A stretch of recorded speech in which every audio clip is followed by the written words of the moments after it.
Sex is a complicated topic. I don't think you really crack down on homosexuality. You can't stop it.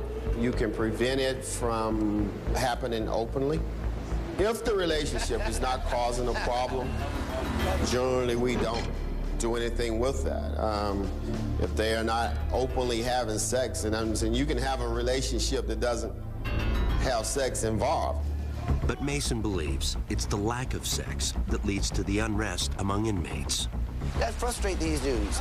It's not a man that I know from 8 to 80 right now that wakes up and don't have an erection in the morning time, because that's what happens. We're dealing with reality. So when a man wakes up, first thing comes to the man's mind, damn, I wish I was on the street. Damn, I miss my wife.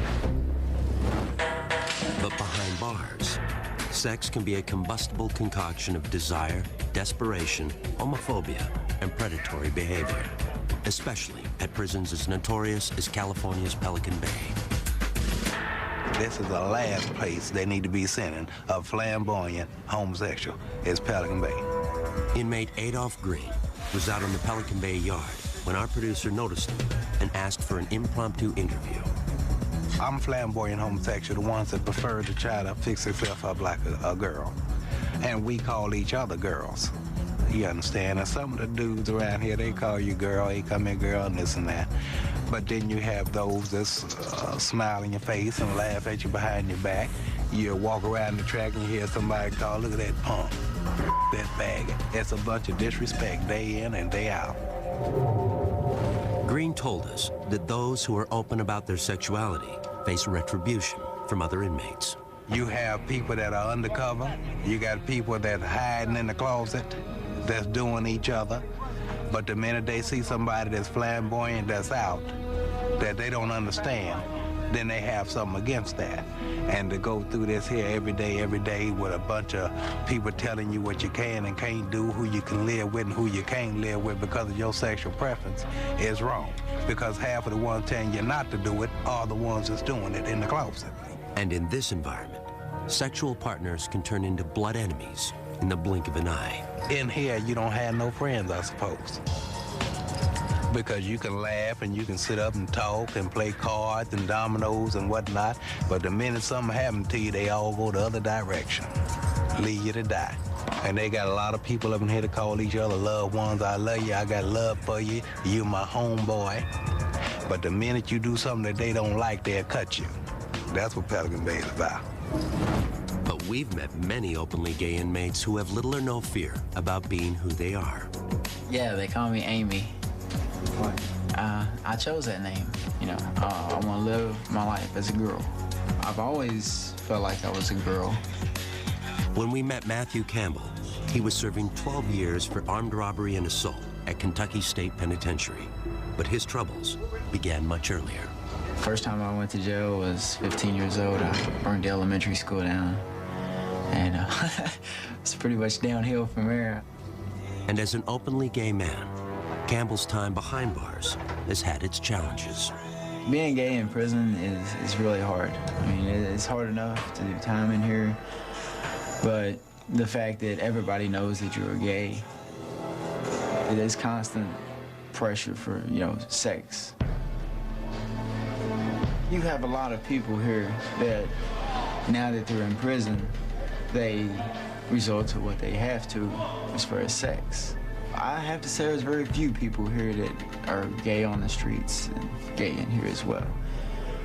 There's a lot of people that say they don't mess around, but then when they get you by themselves, it's like, hey man, what's up? One of the things that struck me about Matthew was how comfortable he was in his own skin. I mean, here's an openly gay inmate in a southern prison, and he didn't have any problems with it. But when we went out to the yard to try and get some B-roll of Matthew playing backgammon, it became clear that a lot of the other inmates did have a problem with him being openly gay. Come on, shorty. Some people just were avoiding him, and he was actually calling out to them. Are you scared? And it wasn't until the cameras went away and we backed off a little bit that people were willing to come up and get involved in the game with him. In spite of the hardships, Campbell told our producer that prison has played an essential role in his life. If I hadn't came to prison, I would have probably ended up dead. Now my family knows I'm gay. You know, I told all them when I came here, So, you know, they all know what to expect from me now. And then, you know, it's like I told them, it's going to be a different person. But before Campbell can prosper on the outside, he'll have to learn how to deal with perhaps his greatest temptation. And it has nothing to do with his sexuality. I'm fascinated with guns. You know, I find guns fascinating. And, you know, I get a gun in my hand, it's like, you know, it's trouble. Coming up on Lock Up Raw, Prison Love. We've been together about 2 years. I'm the wife. They're not only lovers, they're loan sharks. Mostly everybody in here has some type of hustle. And later, the unique complications of a wedding behind bars. You get a ring to put on your hand. Somebody go to the best ring. Get the wedding started. These girls right here is my homies. And damn right. Some of us been together here 4 years, some of us been together 5 years, some of us been together a long time on relationship, you see what I'm saying? If male inmates look for sex in secret, we found a different story when we visited the North Carolina Correctional Institution for Women. The female offender has a lot of needs, and part of that is to feel that someone cares about them. And that has a lot to do with them bonding. Because a lot of women have been abused, when the first sign that they see somebody they think they care about them, they run to it. They don't take time to see if that person's really good for them or not. As a result, the prison places strict limits on intimate relationships. Ladies, y'all put some space in between y'all. It is a rule violation for inmates to have sex in prison. When we see it, then they are punished because of that. We can't have it. But we met one group of inmates willing to share their secrets for skirting the rules. They were led by Don Braswell, known around here as Heavy D. You mostly have 10-4s in here. Yeah, you very somebody that you can. 10-4s is like another inmate. Like I say, Chelsea, man, 10-4 for me and my girlfriend, man, while I go in here. You know what I'm saying? I'm gonna fall out and have a seizure before. So she's gonna fall out and have a seizure. It's just easy to get them to 10-4 for them, where you can give them maybe 2 or 3 cigarettes or a pack of coffee, stand there and watch. And some police knows what you're doing, so they don't care. That's why I tell you, the police, you got some police that's down with inmates and some police that's against inmates. While some inmates sneak away for quick sex, others, like Kathy Phillips and Devin Gann, seek long-term relationships. We have a good relationship. We've been together about 2 years. And for a relationship in here, it's good. Known couples aren't usually housed together, but we manage to connect sometimes. Yeah, there's a way around everything. When we met them, Kathy was 42 years old and serving 14 to 17 years as a habitual felon, with multiple counts of forgery, larceny, and resisting officers. Devin was 25 years old and serving 9 to 12 years for second-degree murder. There was a man that I lived with, he was a drug dealer. It was a robbery gone bad, and he got killed, and I left the crime scene with the guy who killed him because it was a bad situation. But in prison, the two women seem to have discovered a comfort zone. You get in here and you don't have anybody, you don't have anything, so you just sort of cling to somebody. And women are more affectionate or whatever anyway, so it looks like normal couples on the streets, but it's all women. Some look like boys. So yeah, they shave their head and they walk around like a little boy. Yeah, they even hold themselves like there's something down there. But any relationship in prison involves towing the line. A new couple, it's like the staff sort of zone in on them, give them a hard time, but then after a while, it's like, you know, they just get used to seeing you as a couple and they sort of ease off. I mean, you can't, you know, kiss in front of them or do a sex act in front of them, but they're not on you for every little thing. I respect the staff, they got their job to do, so I don't cross that line. In spite of rules against it, Kathy and Devin appear to be a picture of domestic bliss. I'm the wife. We spend our money together. I shop and get our stuff and cook our food every day and make sure she has her stuff. We do everything together, everything. You know, so whatever she's involved in, I'm involved in. Yeah. That includes the family business. Kathy and Devin are not only lovers, they're loan sharks. Whatever you give them, they owe you double. I started out with $10.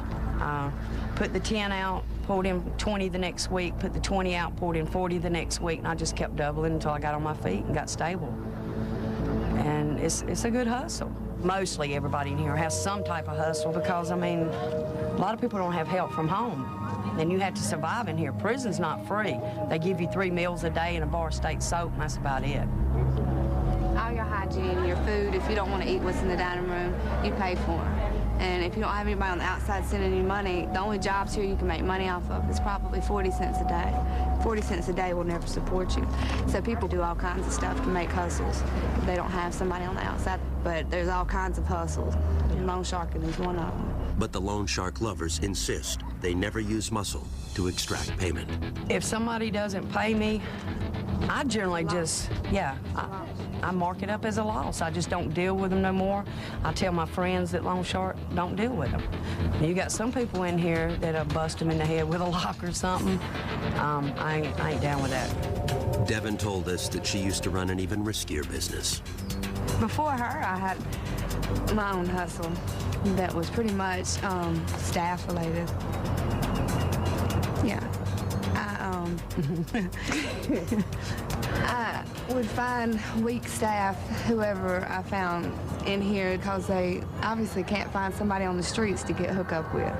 And then I would play them to get some money. I'd continue to get money. Then she'd have them fired. Devin believes that the officers she seduced deserve their punishment. I have no remorse when it comes to that. I feel as though it's some type of perverted injustice. When you come in here and you think you can get a free lick off of an inmate and you have access to the free world. Yeah. I've gotten a lot of money that way. Yeah. But I've kind of cut that out in this relationship. Yeah. I'm retired. As close as Kathy and Devin were, they told us they have no illusions about a future together. We take it day by day. Yeah. There's no promises of forever or nothing like that. We're very realistic in our relationship. There's a lot of dreams and wishes, but we know that those aren't realistic. You know, We'll just enjoy today. Yeah.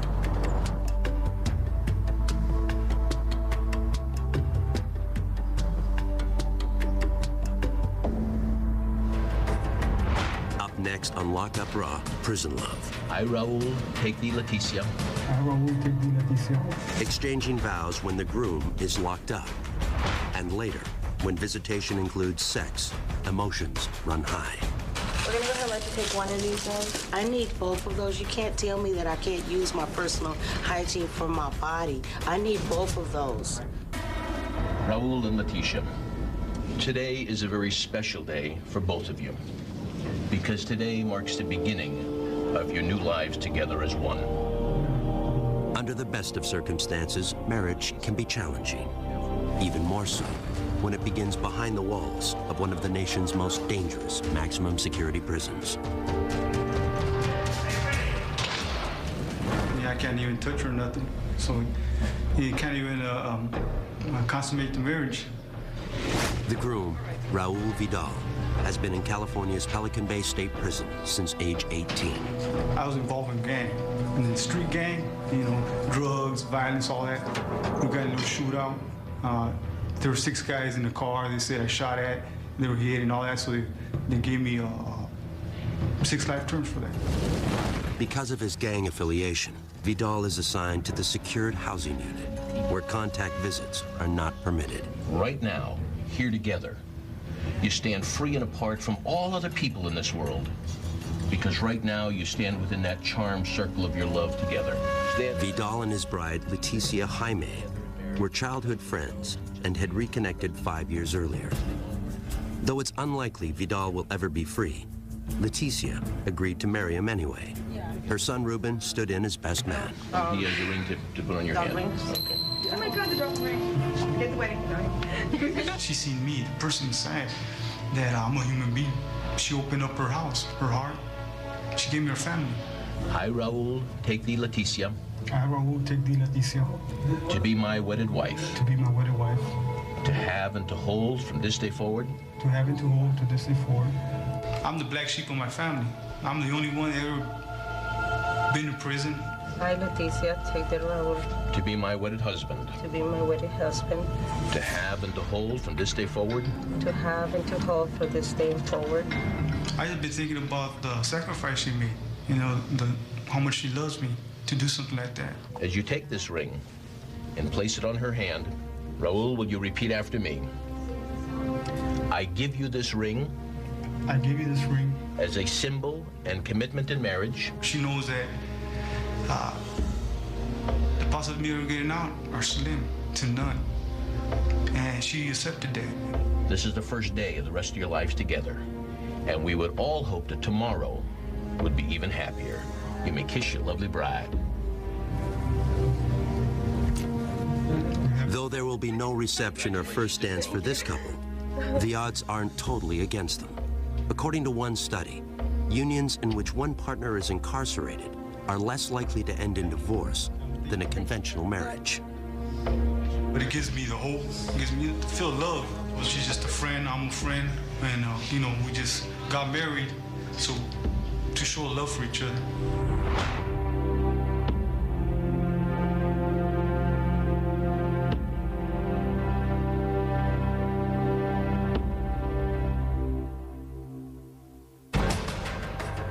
Next on Lock Up Raw, Prison Love. Just being cuddled up with a female makes you appreciate the little things in life. A rare night of physical intimacy for a convict and his wife. And later, I begin to hear people talk about, oh, she's got sentenced to death. She's gonna die for the crimes that she committed. identical twins divided by death row.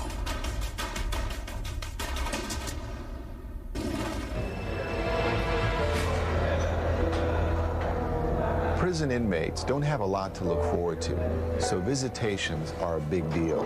For some of these inmates, you know, they haven't seen a child or a wife or a parent in years, so it's a very dramatic time when they come to visit them. And in lockup, these visitations have provided some of the most compelling moments in the series. And few visitations provide as much drama as conjugal visits, when an inmate is allowed an overnight stay with his spouse. Makes you appreciate the little things in life. When we met Ron Golden at California's Kern Valley State Prison, he was serving a 22-year sentence for armed robbery and assaults on correctional staff. He claimed that his recent marriage to a childhood friend helped turn him around. Before I was married, I was always in a lot of fist fights and riots, whatever, in and out of hole. Golden's improved behavior earned him the right to a 46-hour conjugal visit with his wife in one of the prison's family cottages. But before the visit begins, Hope Golden must pass through security. Do you have your ID? It's in here. Right. Can you get it for me? It's inside in an envelope. Where can I get it from? Okay. When Ron's wife, Hope, showed up, we thought we'd just get shots of her being processed, coming through the metal detector, opening her bag, getting shots of her and the CO there going through her things. Then it turned into a bit of a scene. Okay, baby oils can't go in either. That wasn't on the list. That's a lubricant. Like this isn't factory sealed, it can't go in. Everything has to be factory sealed. And this is not in a clear bottle and it's unopened and it contains alcohol in it. Everything that is made like that has alcohol in it. Anything that contains alcohol, it specifies in the rules. Everything just about has alcohol in it. It appeared that some of the things that she was bringing in were not allowed, and Hope was not very happy about that. So as things were being pulled out of her bag, Hope started to get a little angry. We're gonna go ahead and let you take one of these in. I need both of those. You can't tell me that I can't use my personal hygiene for my body. I need both of those. Okay, I just talked to my supervisor and she said... Can I speak with her, please? Because you guys are going a little bit to the extreme. Okay, I'm just letting you know that the department's policy. And I'm asking you for some advice. You're asking me to come in here without any type of lotion or oil for my skin. I'm a woman. You guys are really going to the extreme right now. No products with alcohol are allowed. You need to abide by our policies, ma'am. After coming dangerously close to being denied her visit, Hope is allowed to proceed to the prison's gated conjugal unit. There's good things and bad things that you have to go through to get here. Hope says the difficulties of a prison visit are worth it. I knew who he was before I started coming to see him at the prison, and I liked him then because we were friends first. And that's what made us bond as lovers even better. And it was special because we didn't make love till we got married. And that's something that I never did before. So I was happy about that too. What are you guys gonna do for 2 days? Well, we're gonna have fun. We're gonna probably do a lot of exercise, jumping jacks and stuff. Liar. Golden is finally escorted across the prison yard to the Family Visitation Center. His long-awaited reunion with his wife is just moments away. I'm feeling marvelous, extremely excited.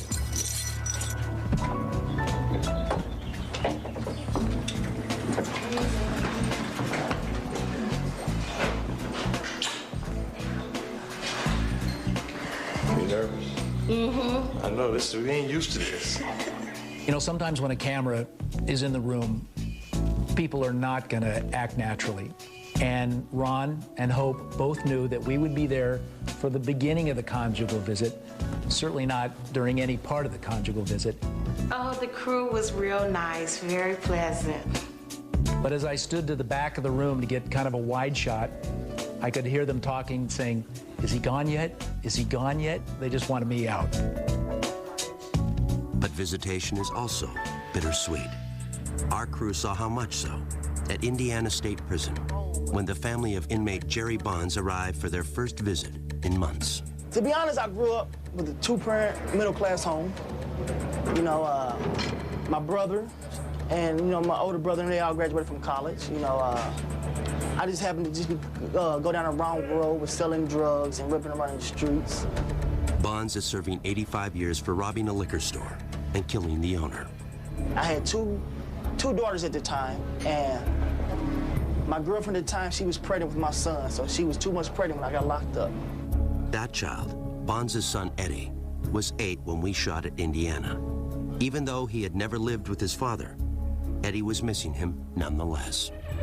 He actually shot a person, and he didn't mean to, but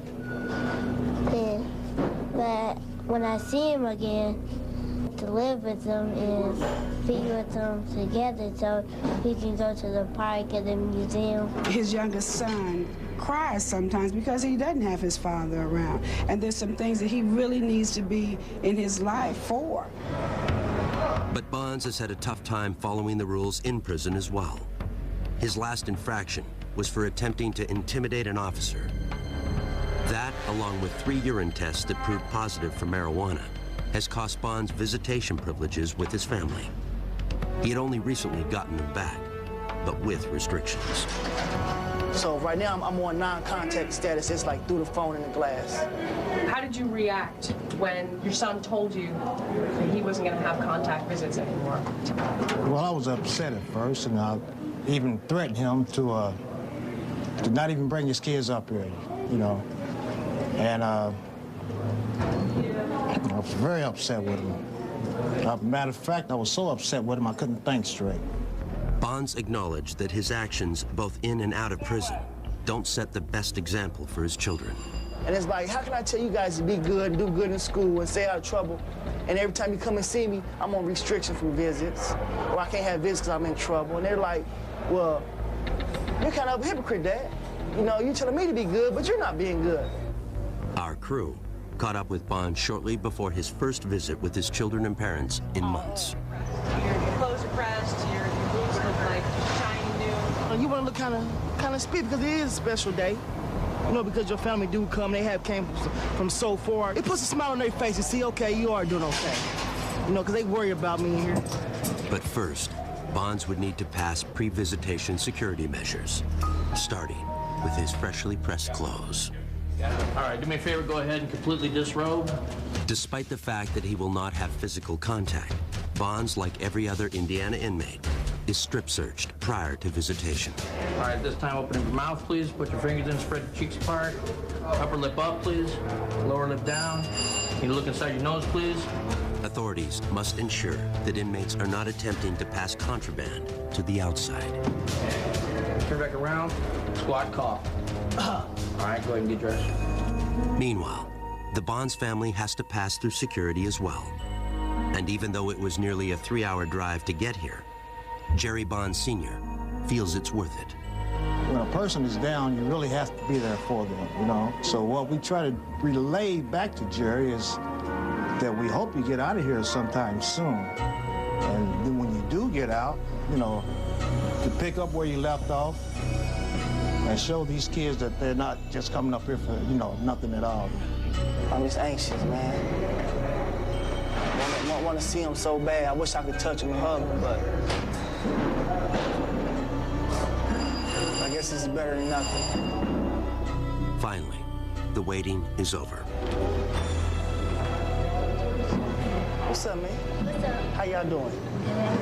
Y'all looking cute. Thank you.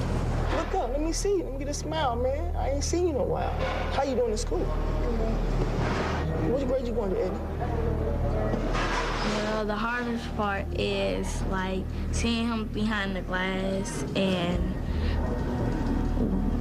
he's in here and stuff. So I really want him to get out. When his kids can't hug him, like I told him, he's hurting his kids. You know, I can stand the hurt, but sometimes kids can't. What's wrong with Granddaddy? Let me speak to him. Hold on.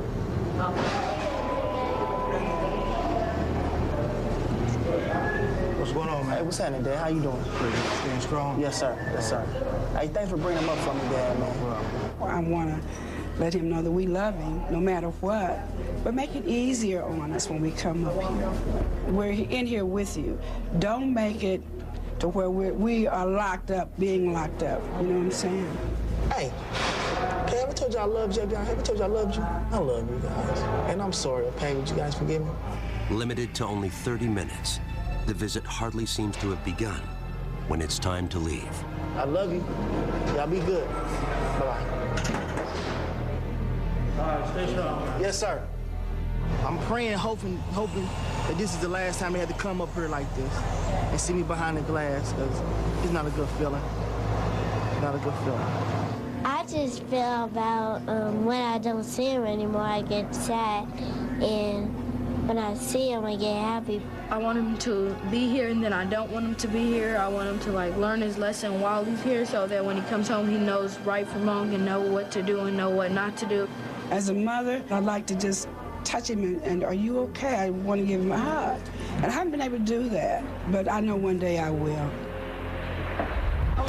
Coming up on Lock Up Raw, Prison Love. I love him to death. I'd do anything for Brad, anything, short of killing somebody again. The family bonds that lead to murder, and later. One of the first things that I noticed was something that I never thought that I'd seen in a million years on a prison yard, and that's all of the cats. When inmates adopt. Especially when they're little babies and you can raise them up, pet them, you feed them, you watch them grow, and that's your cat.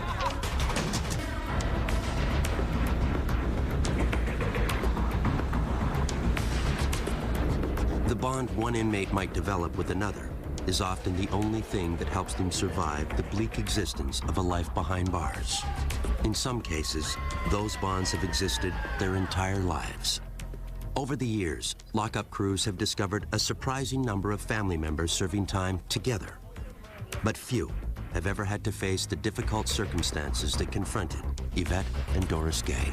Being on death row was like I needed to be with my sister.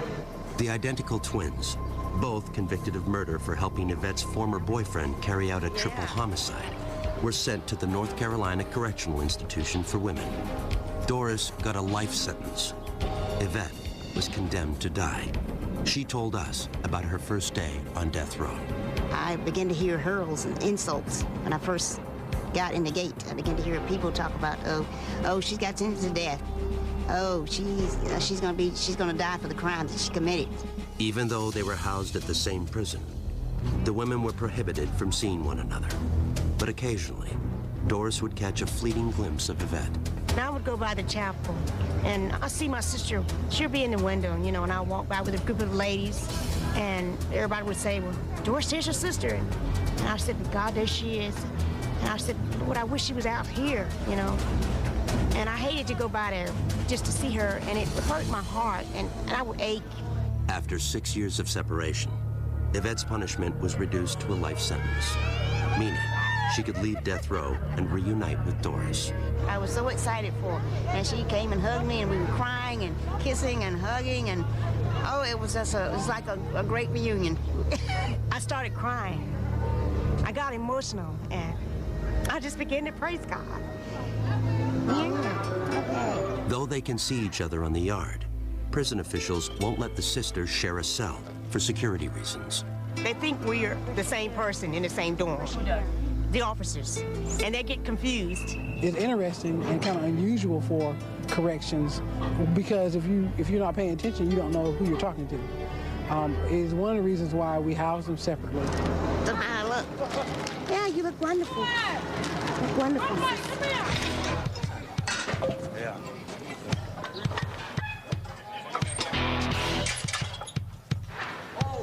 That's my only brother. We're really close, we're really tight. We eat together, we live together, we work together. Our visit to the Anamosa State Penitentiary in Iowa led us to another memorable pair of siblings, Michael and Brad Love, whose lifelong allegiance drove them to kill. Growing up, I wanted to be him. You know, he's almost 4 years older than me, you know, and I see him running around drinking and breaking into stuff and doing whatever he's doing, and I'm like, I'm gonna be like him. That's my big brother, that's my idol. And so, you know, I kind of followed in the same footsteps. But as the Love brothers revealed to our crew, those footsteps led down a bloody path that ended at a holiday party in their trailer park. It was Christmas night, 1992. Me and my brother went to a party with what we thought were friends, but they tried to rob us to take the liquor that we had brought. And they just started beating me up. There was like 4 of them. They hurt Brad. I couldn't let him get away with that. They threatened his life, and I couldn't handle that. So we left, went to my trailer. I got a shotgun, my brother got a knife, a machete, and we went back out there and did what we did. I remember Mike standing there, and he had the gun pointed up at the door of the trailer. And one of the dudes looked out the window, and he was like, F you, or whatever he said, and boom, and then he shot. So I shot 3 people, he cut up 2. We were both charged with first-degree murder, which carries a life sentence in Iowa. And that's it. Life means you don't ever get out. But Michael wasn't prepared to see his brother suffer that fate. Brad didn't kill anybody. I'm the one that shot and killed the guy. So I didn't think it fair for him to spend the rest of his life in prison. They come to me and say if I pled guilty to first-degree murder, they would plea bargain him down to lesser time. So he plea bargained down to 125 years, which to me that's still excessive, but it's better than a life sentence.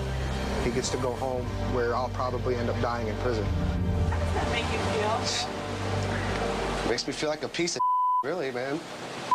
Here, my only brother, and because of something we did, and we did it together, and you know, he takes responsibility for his own actions. I don't know, man, it makes me feel like I'm that tall because I let it happen. I think in my mind that he's here because of me, so I carry that guilt around every day.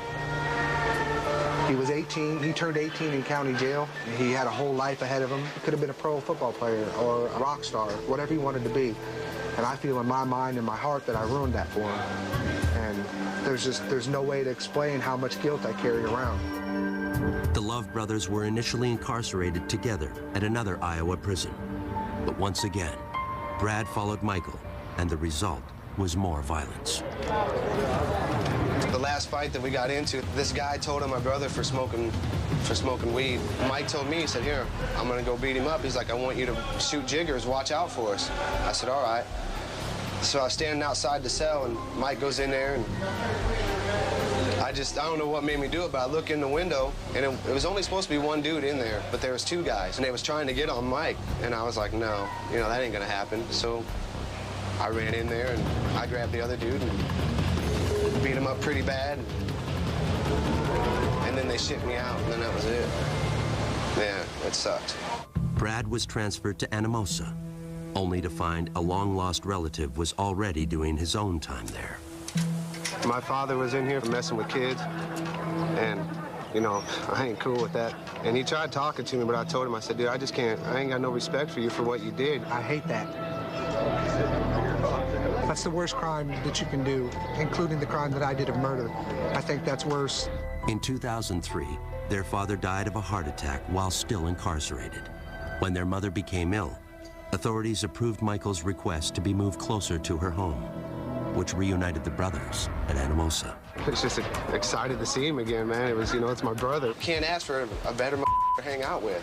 The Love brothers may have found their place, but as we learned, their bond has yet to face its ultimate test. I'll never see him again. Once he gets out of prison, that's it. I'll never be able to visit my brother again because of Iowa law.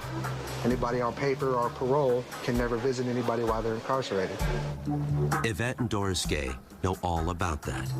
Since our visit to the North Carolina Correctional Institution for Women, Doris has been paroled. The soonest she will be allowed to visit Yvette is in 2012, when her probation expires. Brad and Michael Love have more time. Brad is currently eligible, but has not yet made parole. So we're going to spend as many years together here as we can. I love him to death. I'd do anything for Brad, anything, short of killing somebody again.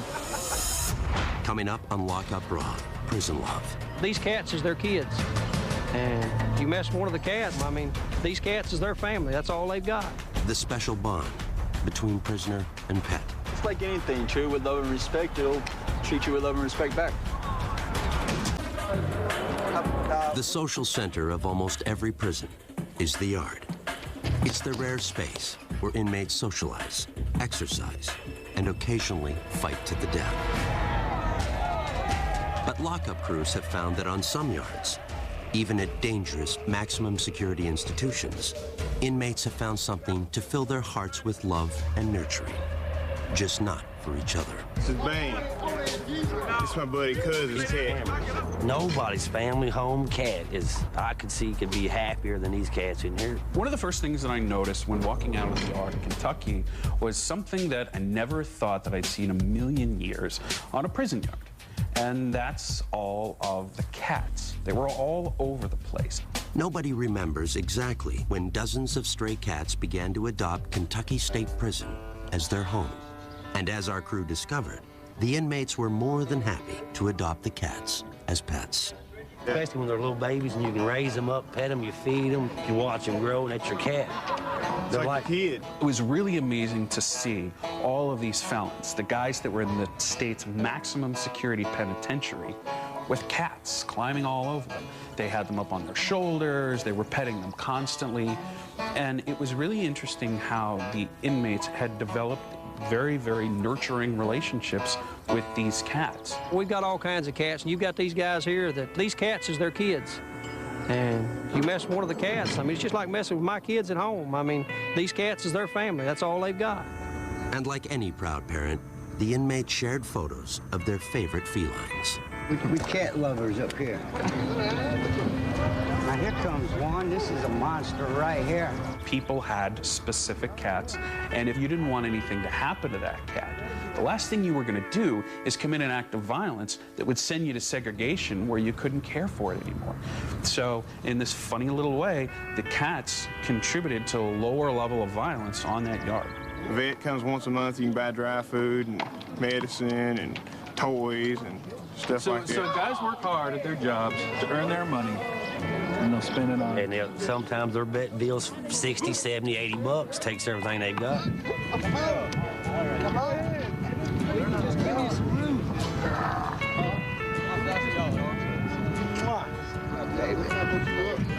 Red, I wish you cats would get together and get rid of some of these rats we got running around this yard, man. Like rats, man. Yeah.